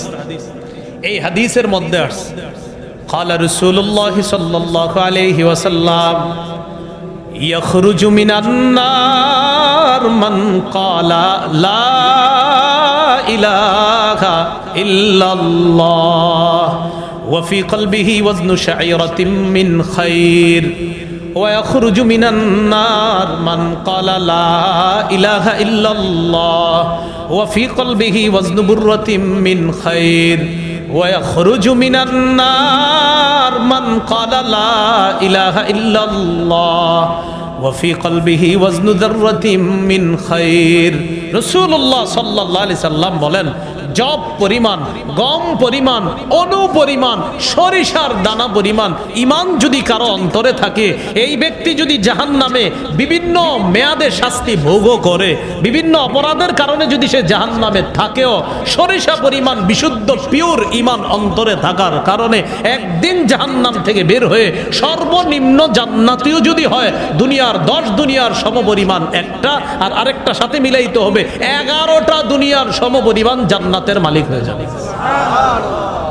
বিশুদ্ধ পিওর খাঁটি ঈমান, সরিষার দানা পরিমাণও যদি হয়, তাহলে লা ইলাহা ইল্লাল্লাহ মুখ দিয়ে বল, লা ইলাহা ইল্লাল্লাহ। সুদ খাইতেছেন কি হলো? আল্লাহ ছাড়া কোনো ইলাহ নাই, মানে আল্লাহ ছাড়া কোনো ইলাহ নাই। আল্লাহ আপনি আমার রব, এই রবকে আপনি রব মানছেন, এর মানে কি 6টা জীবনে রবকে রব মানছেন। বলেন কয় জীবনে? বলেন ব্যক্তি জীবন, পারিবারিক জীবন, সামাজিক জীবন, রাষ্ট্রীয় জীবন, আর্থিক জীবন, আন্তর্জাতিক জীবন। 1 নাম্বার ব্যক্তি জীবনে রবকে আল্লাহ, তা আপনি নামাজ পড়ছেন, এর মানে ব্যক্তি জীবনে রব মানছেন। 2 নাম্বার পারিবারিক জীবনে রবকে না, ফজরের সময় ছেলেরে বললেন থাক ঘুমাক, স্বাস্থ্য নষ্ট হবে। পারিবারিক জীবনে আপনি রব আল্লাহরে না মানছেন, তো আল্লাহরে রব মেনে থাকলে সন্তানকে কেন উঠাচ্ছেন না? পারিবারিক জীবনে রব। অনেক মুরব্বীরা আছে দেখবেন, আসসালামু আলাইকুম কাকা, আপনি নাতিরা মসজিদে আসেন, আর বললো না খারাপ হয়ে গেছে। না চাচা, আপনি ওই নাতিরে আসতে বলতে হবে, এটা হলো পারিবারিক জীবনের রব। 3 নাম্বার সামাজিক জীবনে রব। কয়জন মানুষকে বলছেন নামাজে আসতে? টিভি দোকানের সামনে দাঁড়ায় যে খেলা দেখতেছে, একদিন বলছেন চলো মসজিদে? যদি আপনারে বলার পর আপনি বলেন আর বললো না, এগুলো আসে না, এত বলি না, 1 লাখ বার বলবেন না, আসুক বলতে হবে। সামাজিক জীবনে রব। 4 নাম্বার অর্থনৈতিক জীবনে রব। অর্থনৈতিক জীবনে রব কে? বলেন কে? তো সুদ খান কেন? আল্লাহ না অর্থনৈতিক জীবনের রব, তো সুদ খাওয়া মানে কি আল্লাহর আপনি রব মানেন না? তো সুদ হারাম করছে কে? বলেন রব কে হারাম করছে? ঠিক আছে, এই জায়গায় রব বলি, সুদ হারাম করছে কে? তো সুদ খান কেন? অর্থনৈতিক জীবনে না আল্লাহরে রব মানছেন। আপনি সুদও খান, আবার বলেন আমার অর্থনৈতিক জীবনের রব আল্লাহ। তো আল্লাহ কয় আমি তোমার অর্থনৈতিক জীবনের রব, সুদ খাও কেন? 5 নাম্বার, রাষ্ট্রীয় জীবনের রব আল্লাহ। এই দেশে ইসলাম কায়েম হোক, কয়দিন আল্লাহরে বলছেন? হ্যাঁ, উজানি মাদ্রাসা থেকে ডাক আসছে, বা কচুয়ার ওলামায়ে কেরাম সবাই মিলে ডাক দিছে, চলেন অমুক জায়গায় যেতে হবে আমাদের। আর আপনি আপনার সন্তানরে বললেন হুজুর রাজাক তুই যাইস না। রাষ্ট্রীয় জীবনের রব কে? আল্লাহ। 6 নাম্বার, আন্তর্জাতিক জীবনের রব কে? ফিলিস্তিনের মুসলমানদের সহযোগিতায় কয়দিন আপনি কিভাবে সহযোগিতা করছেন? এই 6 জীবনে আপনি আল্লাহকে রব মানছেন, সেটা কই? রুহের জগতে। আল্লাহ বলছে আলাস্তু বিরাব্বিকুম, আমি কি তোমাদের রব নই? সবাই বলছে, ফেরাউন পর্যন্ত বলছে ক্বালু বালা, হামান কারুন সাদ্দাত সবাই বলছে ক্বালু বালা, হ্যাঁ আপনি আমাদের রব। তাহলে লা ইলাহা ইল্লাল্লাহ এটা মুখে বলা, অন্তরে লালন করা, এটা আত্মিক ইবাদত। মনে আসেনি কয় মাধ্যমে ইবাদত করি? মাশাআল্লাহ, আল্লাহ মনে রাখার তৌফিক দান করেন। তাহলে একটা হলো বিশুদ্ধ নিয়ত, আরেকটা হলো ইখলাস, আরেকটা হলো লা ইলাহা ইল্লাল্লাহ অন্তরে লালন করা, আরেকটা বলেন তাওয়াক্কুল করা। তাওয়াক্কুল মানে আল্লাহর উপর ভরসা করা। আল্লাহর উপর ভরসা কাকে বলে? যাদের গরু ঘর আছে, গরুর ঘরের দরজাটা খুলে রাখবেন, খুইলা গরুটা ঘরের দরজার সামনে রাইখা বলবেন আল্লাহ ভরসা, এটা বললে ঘুমায় থাকবেন। চোরে চুরি করবো না, আপনার আল্লাহ ভরসা, এটার নাম তাওয়াক্কুল না। সাহাবায়ে কেরাম নবীরে বললেন হুজুর আমরা পাহাড়ের উপরে ঘোড়া টোরা ছাইরা দেই, আল্লাহর উপরে তাওয়াক্কুল আছে, ঘোড়া আবার আসবে। নবী বলে এটার নাম তাওয়াক্কুল না। ঘোড়া বাঁধবা, সেফটি দিবা, নিরাপত্তা দিবা, দেওয়ার পর সব চেষ্টা তুমি বান্দার পক্ষ থেকে করার পর বলবা আমি বান্দা হিসাবে আমার যথাসাধ্য চেষ্টা করছি আমার এই সম্পদ হেফাজত করার জন্য, আল্লাহ ভরসা ইনশাল্লাহ, বাকিটা আল্লাহ দেখবে ইনশাল্লাহ। এটার নাম তাওয়াক্কুল। ঘরের দরজা বন্ধ করবেন, আয়াতুল কুরসি পড়ে এবার গরুটা আল্লাহ হেফাজত করবে, এটার নাম তাওয়াক্কুল। এই হলো তাওয়াক্কুল, এটা আত্মিক ইবাদত। ইবাদত করি কয় মাধ্যমে? 1 নাম্বার কি দিয়ে? অন্তর। 2 মুখ দিয়ে। মুখ দিয়ে ইবাদতকে বলা হয় মৌখিক ইবাদত। মৌখিক ইবাদতের মধ্যে শ্রেষ্ঠ একটা ইবাদত তিলাওয়াতুল কোরআন, কোরআন তেলাওয়াত করা। সহিহ বুখারীর বর্ণনা 5011 নম্বর হাদিস। আনিল বারা ইবনে আযিব রাদিয়াল্লাহু তাআলা আনহু قال কান রাজুলুন ইয়াতলু সূরাতাল কাহফ, এক ব্যক্তি ইয়াকরা সূরাতাল কাহফি, সূরা কাহফ তেলাওয়াত করতেছিলেন। ফাতাগাশাতহু সাহাবা, উনি কোরআন তেলাওয়াত করা অবস্থায় আকাশের এক খণ্ড মেঘ কেমন যেন একদম দুনিয়ার কাছাকাছি চলে আসছে। ওয়া ইলা জানিবিহি, তার পাশে তার একটা ঘোড়া, হিসানুন মারবুতুন বিশাতনাইন, 2টা রশি দিয়ে তার ঘোড়াটা বাঁধা। উনি সূরা কাহফ তেলাওয়াত করতেছে, ওনার পাশে তার ঘোড়া 2টা রশি দিয়ে বাঁধা। আকাশের এক খণ্ড মেঘ কেমন যেন দুনিয়ার কাছাকাছি আইসা ওই ঘোড়ার উপরে ছায়া দিতেছে, তাকেও ছায়া দেয়। ফাজাআলা ইয়ানফিরু, ঘোড়া উঠা লাফানো শুরু করতেছে, লাফাইতেছে খালি। উনি টেনশনে পড়ে গেছে, ঘটনা কি? তেলাওয়াত শেষ করলেন। ফালাম্মা আসবাহা আতা রাসূলুল্লাহি সাল্লাল্লাহু আলাইহি ওয়াসাল্লাম, সকালবেলা নবীর কাছে আসলেন। ফাযাকারা লাহু যালিকা, পুরা ঘটনা নবীরে বললেন হুজুর আমি সূরা কাহফ পড়তেছিলাম, আকাশের মেঘখণ্ড আসছে, আসার পর আমার ঘোড়া লাফানো শুরু করছে। নবীজি বললেন তিলকাস সাকিনাতু তানাজ্জালাত বিল কুরআন, এটা ছিল আল্লাহর পক্ষ থেকে প্রশান্তি, কোরআন তেলাওয়াতের কারণে এই প্রশান্তি দুনিয়াতে নেমে এসেছে। এজন্য মাঝে মাঝে রাতের বেলা কোরআন তেলাওয়াত করেন। সহিহ মুসলিমের বর্ণনা আসছে রাতে যারা কোরআন তেলাওয়াত করে তাসতামিউ, ফেরেশতারা তার তেলাওয়াত শুনতে থাকে। রাত 3টা 3:30টায় ঘুম ভেঙে গেছে। এখন তো 3টা 3:30টায় ঘুম ভাঙে না, আপনি ঘুমানই 3টায়। ওই যে ফেসবুকে গুরুত্বপূর্ণ দেশের খবরগুলা রাইখা 3টায় ঘুমান, গুরুত্বপূর্ণ। কারণ আপনি যদি দেশের খবর না রাখেন যে কোনো সময় দেশ ধ্বংস হয়ে যেতে পারে।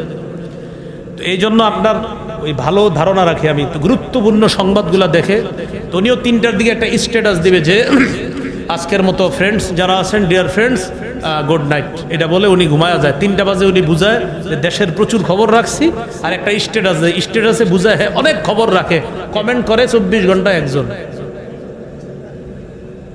উনি দেশের একজন খুব গুরুত্বপূর্ণ ব্যক্তি, বুঝাইতেছে 3টা পর্যন্ত জায়গা থাকে। কেন জীবনটা নষ্ট করেন? হ্যাঁ, 3টা 3:30টার দিকে ঘুম ভেঙে গেছে, 10টার আগে ঘুমায় যদি যান, 3টায় ঘুম ভাঙলো 5 ঘন্টা ঘুম হয়, 3:30টায় যদি আপনার ঘুম ভাঙে 5.5 ঘন্টা ঘুম থেকে ভাঙার পর স্ত্রীকে না জাগায়া, সন্তানগুলারে না জাগায়া আস্তে আস্তে কোরআন তেলাওয়াত করেন, যেন তেলাওয়াতে কারো ঘুম ডিস্টার্ব না হয়। ইয়াকিন করেন সহিহ মুসলিমের বর্ণনা অনুযায়ী আল্লাহর ফেরেশতারা কান পেতে মনোযোগ সহকারে আপনার কোরআন তেলাওয়াত শুনে। এটা মৌখিক ইবাদত, মনে আসেনি? মৌখিক ইবাদত। মৌখিক ইবাদতের মধ্যে আরেকটা জিকির করা, এটা উজানির মানুষে আর জিকির শিখানো দরকার নাই। হ্যাঁ, উজানি মানি তো জিকির। হ্যাঁ, তো জিকির করা। জিকির কেমন? মাশাআল্লাহ, মাঝে মাঝে তো মজলিসে বসে জিকির করেন, একা রাস্তায় যখন হাঁটবেন তখনও জিকির করবেন। সুবহানাল্লাহ, আলহামদুলিল্লাহ, লা ইলাহা ইল্লাল্লাহ, আল্লাহু আকবার। আপনি জিকির চালু রাখেন। জান্নাতীরা জান্নাতে যাওয়ার পর কোনো আফসোস থাকবে না, একটা আফসোস থাকবে, আল্লাহ আমি যদি দুনিয়াতে ওই সময়টা যে অনর্থক নষ্ট করলাম, নষ্ট না কইরা যদি জিকিরে সময়টা কাটাইতাম, আজকে জান্নাতে আমার অবস্থানটা আরো ভালো থাকতো। এ আফসোস করবে। এই জন্য দুনিয়ার অনর্থক মজলিসগুলা এড়ানোর সুন্দর উপায় লা ইলাহা ইল্লাল্লাহর জিকির বেশি করা। একটু গড়ি চলেন, লা ইলাহা ইল্লাল্লাহ, লা ইলাহা ইল্লাল্লাহ। এবার দেখেন করার সময় একটু খেয়াল করেন তো, 2 ঠোঁট লাগে কিনা। আবার করেন, লা ইলাহা ইল্লাল্লাহ, লা ইলাহা ইল্লাল্লাহ। 2 ঠোঁট লাগে? লাগে না। এখন দেখেন একটু মজার তথ্য, 2 ঠোঁট যেহেতু লাগে না, বন্ধুদের মজলিস, চা খাইতেছে 5-6 জন, ওই মজলিসে যাওয়ার পর দেখেন বন্ধুরা আড্ডা মারতেছে। এখন বন্ধুদের সাথে দেখা হয়েছে, মাদ্রাসা থেকে আসছেন ছুটিতে 7 দিনের, অনেক তালেব ইলমদেরকে দেখা যেতেছে এখানে। তো ছুটিতে আসছেন, এখন বন্ধুদের মজলিসে বসে গেছেন, কয় চা খা, তো চা খাইতে বসলে এখন দেখেন তারা দুনিয়াবি অনর্থক গল্প শুরু করছে। না পারতেছেন উঠতে, না পারতেছেন বসতে। উঠে গেলে বলবে এতদিন পরে আসলো, কেমন দেমাক দেখায়। আবার যদি বসে থাকেন অনর্থক বেচাল শুনতে হবে, ওই টাইমে কি করবেন? এরকম হা করে থাকবেন, এই দেখেন, আর আমার দিকে তাকান, ঠোঁট লাগেনি? হেরা মনে করবো হা করে আমগো কথা শুনে, আসলে তো লা ইলাহা ইল্লাল্লাহ।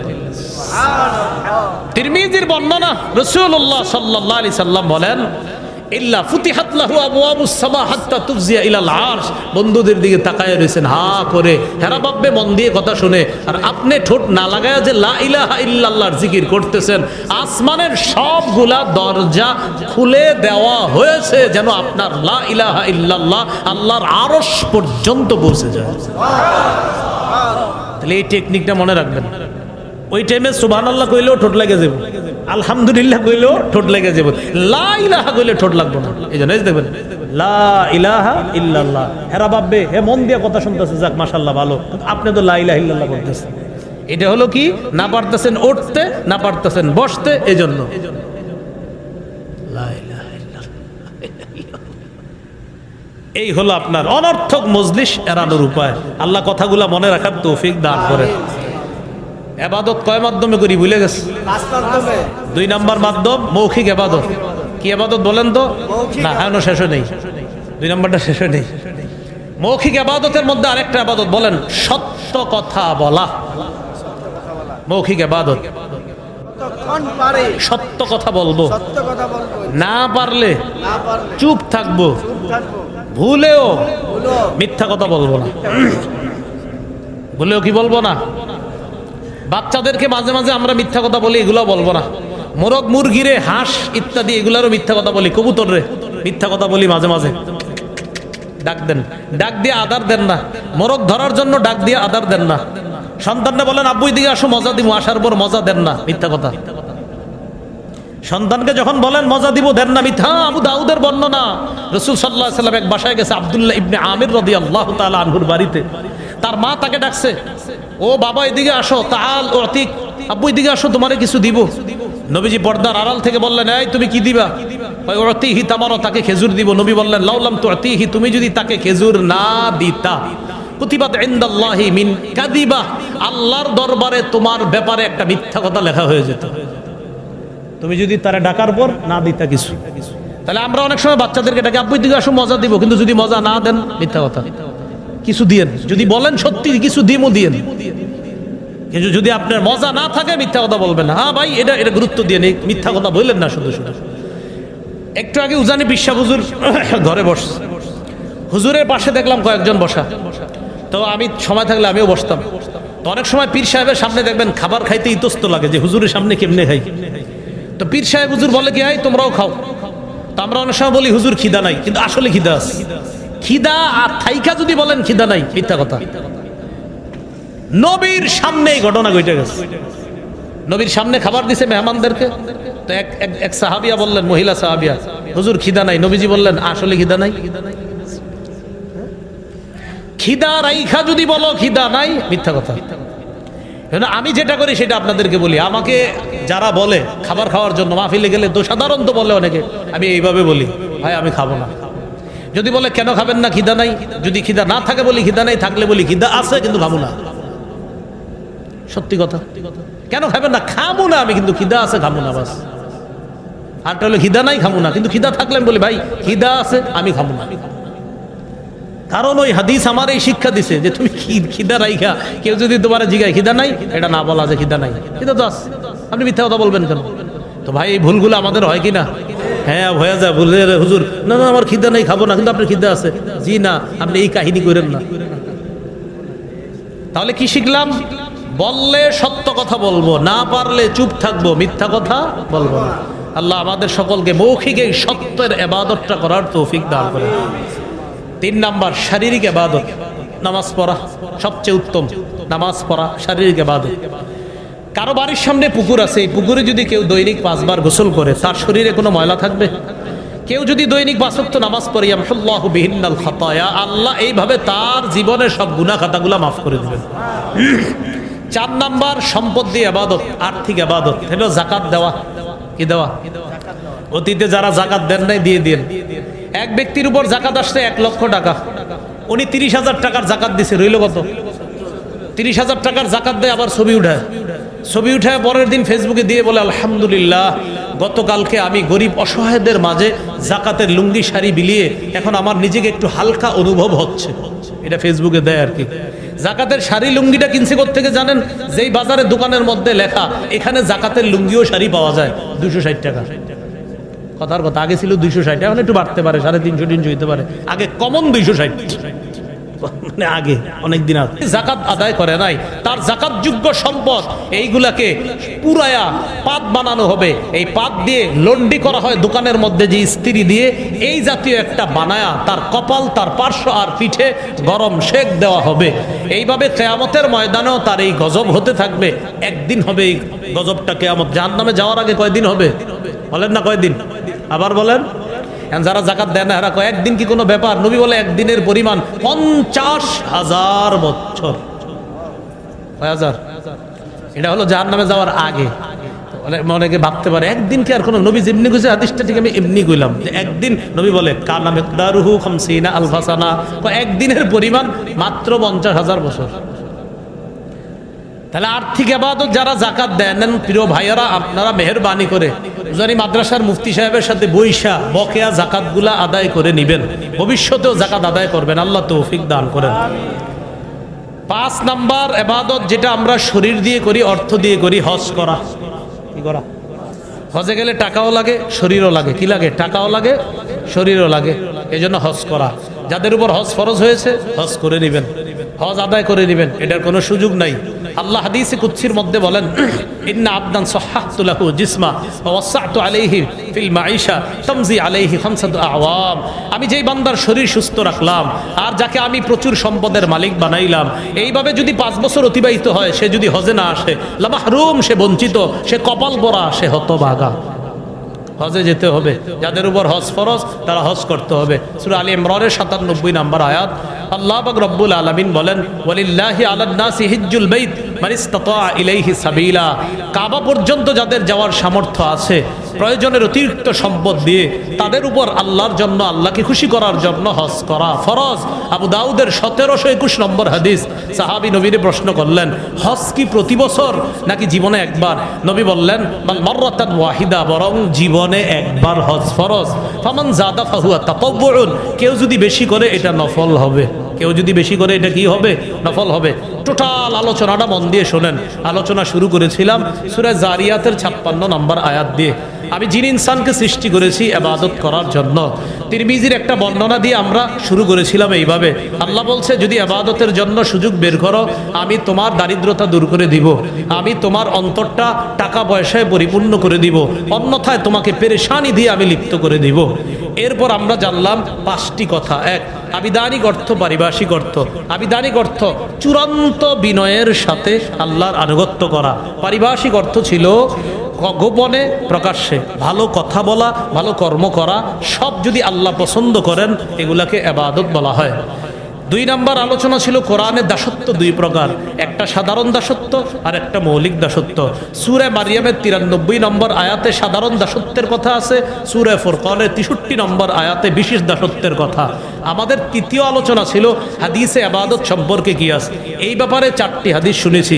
আবু দাউদের 1479 নম্বর হাদিস, তিরমিজির 2201 নম্বর হাদিস, মুসনাদে আহমদের 6895 নম্বর হাদিস, সহিহুল জামে 4214 নম্বর হাদিস। আমাদের 4র্থ আলোচনা ছিল উপকারিতা লাভের দিক থেকে ইবাদত 2 প্রকার, নিজে ইবাদত করে উপকার লাভ করা। তিরমিজির 2910 নম্বর হাদিস শুনেছিলাম। অন্যের সাহায্যে ইবাদত করে উপকারিতা লাভ করা। সহিহ বুখারীর 5353 নম্বর হাদিস শুনেছিলাম। আমাদের 5 নম্বর আলোচনা ছিল আমরা 5 মাধ্যমে ইবাদত করি। 1 অন্তর দিয়ে, এটা আত্মিক ইবাদত। 2 মুখ দিয়ে, এটা মৌখিক ইবাদত। 3 শরীর দিয়ে, এটা শারীরিক ইবাদত। 4 টাকা দিয়ে, এটা আর্থিক ইবাদত। 5 শরীর এবং অর্থ দিয়ে, এটা আর্থিক এবং শারীরিক ইবাদত। আল্লাহ বলেন আমি তোমাদেরকে বানাইছি ইবাদত করার জন্য। কতদিন? মৃত্যু পর্যন্ত। আল্লাহ আমাদের সকলকে মৃত্যু পর্যন্ত যেন আমরা আল্লাহকে খুশি করার জন্য ইবাদত করতে পারি। আল্লাহ তৌফিক দান করেন। এই জায়গায় যারা আছেন আমার সংকলনটা যারা সংগ্রহ করেননি অনলাইন থেকে সংগ্রহ করে নেবেন। আমার একটা সংকলন আছে মিম্বরের আমানত 6 খণ্ডে, 1 থেকে 6 খণ্ড, সবগুলোই সংগ্রহ করার চেষ্টা করবেন। প্রথম খণ্ডটা যারা নেবেন জামাই বউ উভয়ে পুরা খণ্ডটা মুখস্থ করে ফেলবেন। সন্তানের 64টা অধিকার সবাই মুখস্থ করে ফেলবেন। আর যারা বিয়ে করেন না এরাও প্রথম খণ্ডটা নিয়ে মুখস্থ করবেন। দ্বিতীয় খণ্ড শিরিক বেদাত কুফর তাওহীদ। তৃতীয় খণ্ড হালাল হারাম সম্পর্কে এবং সমাজে সবচেয়ে কম একটা অপরাধ সুদ খাওয়া, এই সম্পর্কে লম্বা আলোচনা তৃতীয় খণ্ডে। চতুর্থ খণ্ডের আলোচনা হলো আপনার স্বামীর 24টি অধিকার, স্ত্রীর 19টি অধিকার। পঞ্চম খণ্ডের আলোচনা ইসলামের প্রথম ভিত্তি কালিমা, এটা নিয়ে লম্বা আলোচনা। ষষ্ঠ খণ্ডের আলোচনা ইসলামের দ্বিতীয় ভিত্তি নামাজ নিয়ে। এটা অনলাইন থেকে আপনারা সংগ্রহ করে নেবেন। কিতাবের নাম মিম্বরের আমানত। এইখানে আজকে প্রকাশনী থেকে তারা নিয়ে এসেছে, আমাকে বলে দেওয়ার জন্য বলেছে, বললাম এখানে গাড়ি থেকে যাদের লাগবে সংগ্রহ করতে পারেন। শর্ত হলো গাড়ির কাজ ভাঙা যাবে না। কি ভাঙা যাবে না? গাড়ির কাজ এখানে কয় খণ্ড আছে তাদের কাছে আমি জানি না, বলছে বলে দেওয়ার জন্য। গাড়িটা যেহেতু আমার ভাড়া করা, এই জন্য কাজ ভাঙলে তো এটা আমার জরিমানা। যিনি ভাঙবেন চুপি চুপি দিয়ে দিন। আল্লাহ আমাদের সকলকে যে কথাগুলো শুনলাম বললাম আমল করার তৌফিক দান করেন। আমিন ওয়া আখিরু দাওয়ানা আলহামদুলিল্লাহি রাব্বিল আলামিন।